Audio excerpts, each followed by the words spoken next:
Vi har om romersk tid, og romersk tid det er fra 50 år før Kristus til 300 år efter Kristus.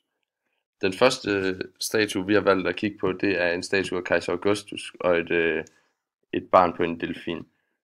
Statuen er cirka fra 14 år efter Kristus. Kejser Augustus han mente selv, at han var Afrodites efterkommer, hvilket er grunden til, at der er en lille statue af Amor på en delfin nede ved benet. Statuen den er lavet af marmor eller muligvis bronze. Den går under navnet Prima Porta-statuen og stammer fra romersk tid. Den position han står i, det er den position han altid står i, når han skal tale til hans mænd før og efter krig. Statuen den står i kontrapost, og det kan man se ved, at der er en vægtforskydning til statuens højre ben. Man kan også se det på de røde streger, vi har indtegnet, i og med at alle stregerne de mødes længere ude. Hvis det er ikke en fuldendt kontrapost, fordi der skulle Augustus' hoved have drejet den anden vej. Det er heller ikke kiastisk, fordi at han løfter sin højre arm samtidig med at han har vægten på sit højre ben, og her skulle vægten have været på venstre ben.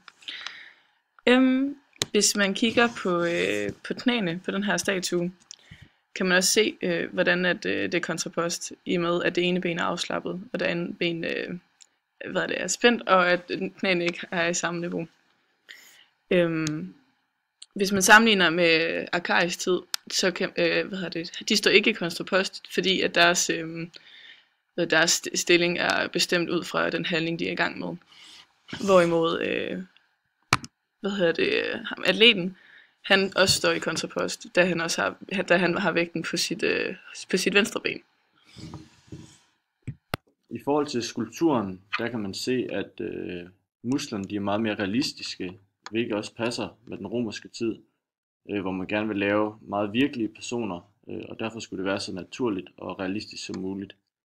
Hvorimod arkaisk tid, der var muskulaturen ikke helt så velproportioneret, og de var meget overdrevet, hvilket vi ser på eller skulpturen. Og hvis vi så kigger på hans knæmuskulatur, der kan vi også se, at hans ben de er meget mere spændt op i forhold til muskulaturen, hvor det er meget mere realistisk.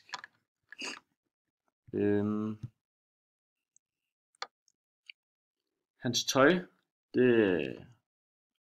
grunden til at han har tøj på, det kendetegner, at man gerne vil lave skulpturerne, eller at de var levende folk, så derfor måtte det ikke være nøgne. Folk skulle være beklædt. Og i højklassisk tid, der havde figurerne ikke tøj på, da man ville vise idealkroppen og sådan fremhæve det, hvilket vi ser på skulpturen med atleten. I forhold til hans ansigt, så er det meget velproportioneret og realistisk, og håret det falder sådan meget naturligt i forhold til den arkaiske tid, som vi ser der, hvor det ligner, de har sådan nogle hjelme eller huer på hovederne, så det er sådan helt urealistisk og idealistisk i stedet. Så hvis vi går tilbage til det andet slide igen her med statuen, så kan man se, at han har nogle tydelige karaktertræk, som for eksempel flyveører, som vi har sat en ring rundt om, og så sidder hans ører også meget lavt. Så har han sådan nogle smilerynker rundt om munden, og hans hage den er også markeret. Og så har han sådan en koslik op i håret, og man kan se hans hvivl. Så det er tydeligvis en rigtig person, der er blevet afbildet her. Derfor er det meget realistisk. Så kan man også sige, at øjnene sidder inde i hovedet, hvilket også passer på, hvordan et rigtigt menneske ser ud. Hvilket også står i modsætning til det arkaiske billede, hvor man kan se øjnene fra siden, altså ligesom man kan på en ged. Og det kan man ikke ved normale mennesker. Derfor er det igen idealiseret. Og så, der har de også de her uhyggelige, sådan lidt creepy smil, som bare er klistret på, hvorimod Augustus, hans mund, den er meget mere naturlig. Til sidst så skal vi kigge på den her skulptur omkring arv og reaktion. Og hvis vi starter med at kigge på arv, så er det fordi det er en naturalistisk gengivelse af mennesket. Altså han har ikke urealistiske muskler, ligesom nogle af de andre skulpturer havde. Skulpturen er forholdsvis nøgen, men er alligevel tildækket en lille smule. Hvis vi kigger på reaktion, så er skulpturen igen ikke rigtig muskuløs. Den er sådan meget realistisk, og derfor så er det ikke idealiseret, men naturalistisk.